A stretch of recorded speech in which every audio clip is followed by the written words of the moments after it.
Hey y'all, it's Chrissy O here from Chrissy O's Clucky Chronicles YouTube channel and ChrissyOShow.com website. So today, you see I got my N95 mask thing on. I'm going to attempt to try to go out and help the boys clean a little bit. I'm going to show you the babies behind me first. We're just going to do a whatever it is kind of day. We got a lot of things that we're planning to do and a lot of things that we've got to work on and work towards, because it's hard when you have fluffs and babies, and how do you keep the smell away and all that kind of stuff. So we're going to work on that today, and I'm going to show you some little tricks and little tidbits and things on how we help keep the smell away as best as we can, because animals gonna do what animals gonna do, and it ain't like they got toilets around here to flush the poos. So here we go. Thanks for watching and subscribing and joining us. Let's get to it. Alright, so what we did was we took the babies, which are all out here, all the babies that you saw us hatch and play with and raise. We took all the babies and we put them right here in our temporary pen. As you see, we got it done, and it has the cover tarp on it, so it is finished. It is complete. We have the babies out here. They got plenty of food. They got plenty of fresh water. We're using their little teeny feeders and their little teeny waterers because I want them to eat the clover and eat grass and do all of those kinds of things. Mostly, like the twins right here are chilling. Look, there's Nosy and Ginger just chilling and chilling away. Lady J's right there pecking on them. We just got everybody's just having a good old time. Tony, all of them, they're all walking around having a lovely, wonderful time.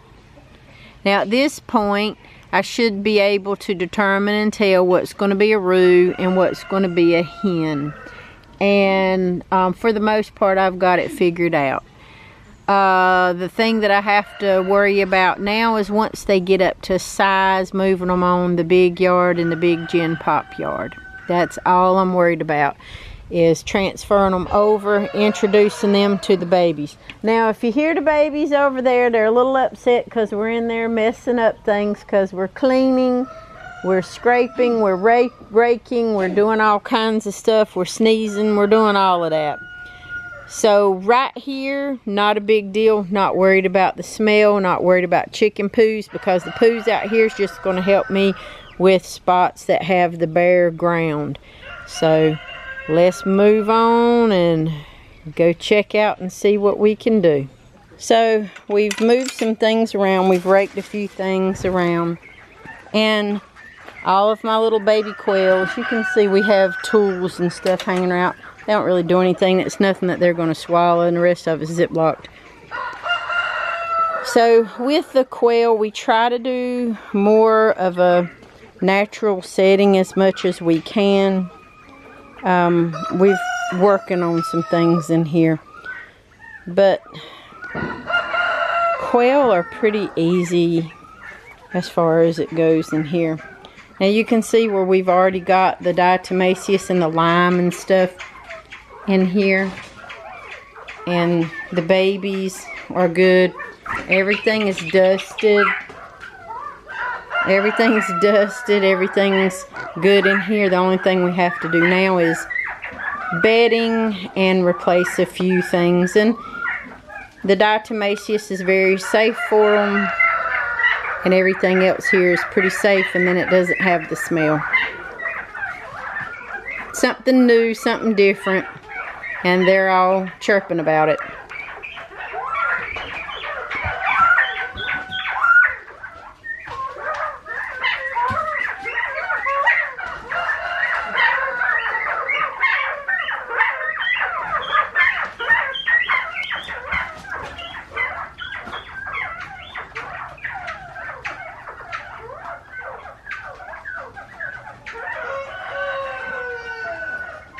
They're so cute. So these are the babies, the ones that you see gathered over there. The quail mama who has been laying on the eggs has decided to, I guess she's over there, the bigger one. She's decided to take it upon herself to raise them. And I mean, I hatched them and hand raised them, so there was no need for that, but she's decided to be their mommy. And I assume she's not broody anymore, because if you look in there, she's left a clutch of eggs. I'm going to give her another day or two, and if they're cold and there's nothing in there, nothing hatching, then I'll remove them. Best to remove them. So she's doing really good with the babies, and that Jeffrey, which one is that? That's Jeffrey number 9. He's very gentle with the baby. So there's that mama right there talking to the other mama, and they're really good with the baby. So they just hang out and do their thing. But keeping it clean, you have no choice. You got to do it. You got to do it. And this, he's watching the nest in there because she's gotten up and she's going to go do something. But I've never had a quail to successfully hatch any babies in here. Never. We'll see. And now that we have the babies in there and they're over here, who knows, y'all? Who knows? Keeping things dry is a must. And I know if you have rainy weather and rainy seasons, y'all, it is what it is. But I do like to use the premium pine shavings, the thicker shavings, because anything small can get into their nares, their little nose holes. They cause respiratory infections.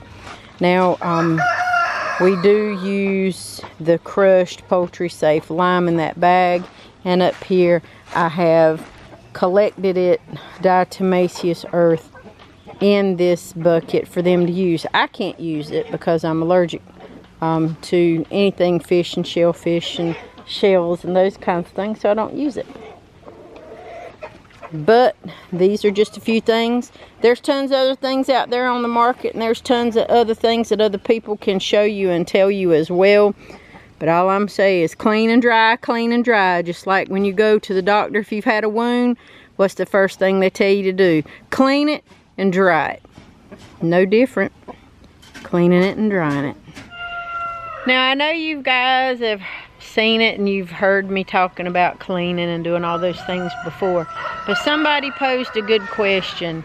Is there such a thing as poultry safe chemicals or poultry safe powders and things that you can use to absorb the smell? Yes, there actually is.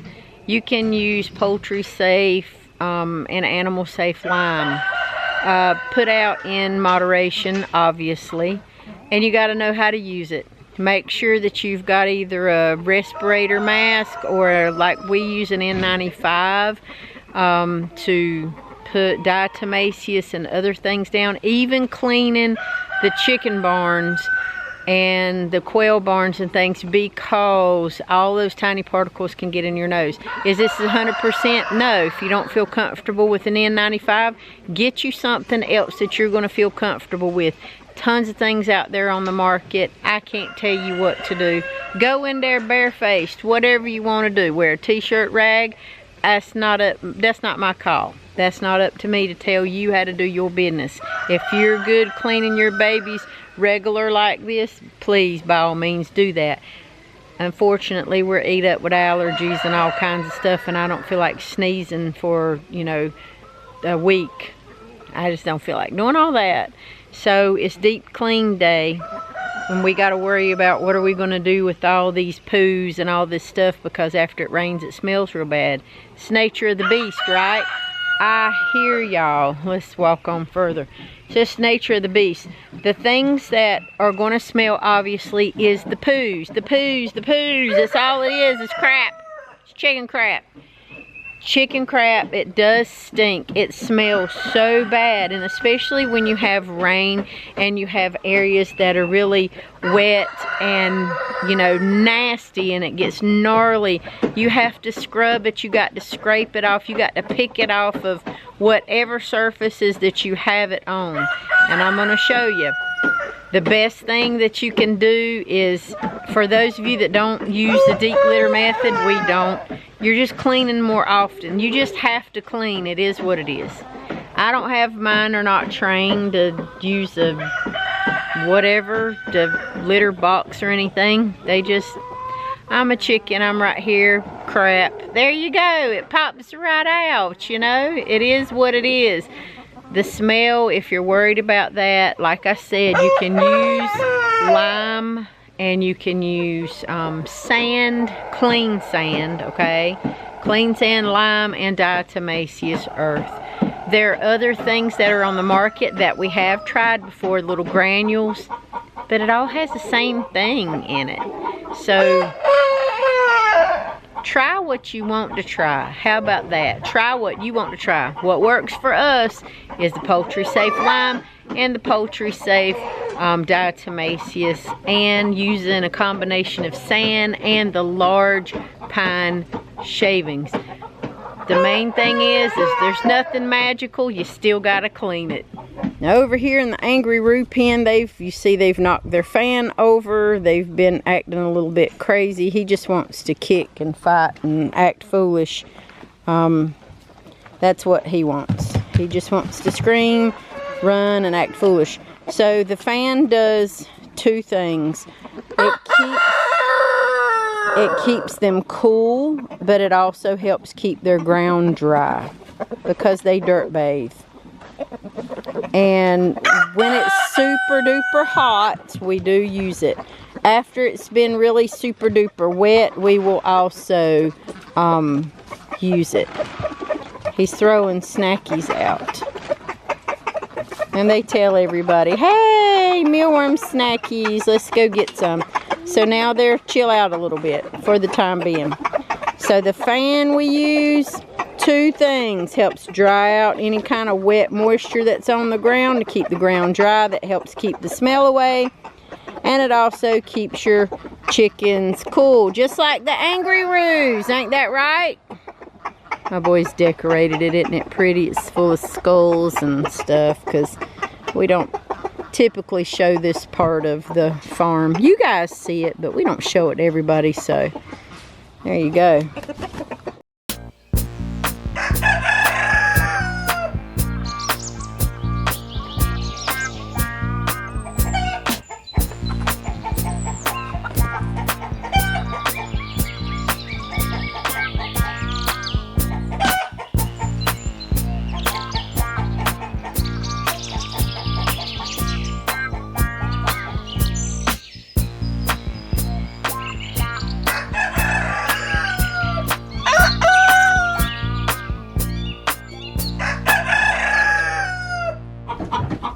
Now they get all stirred up in here and it's time to clean. And anytime you have wood surfaces and stuff like this, it's nothing but a job of scraping. That's all it is. And they're screaming, they're mad because we're in here doing stuff.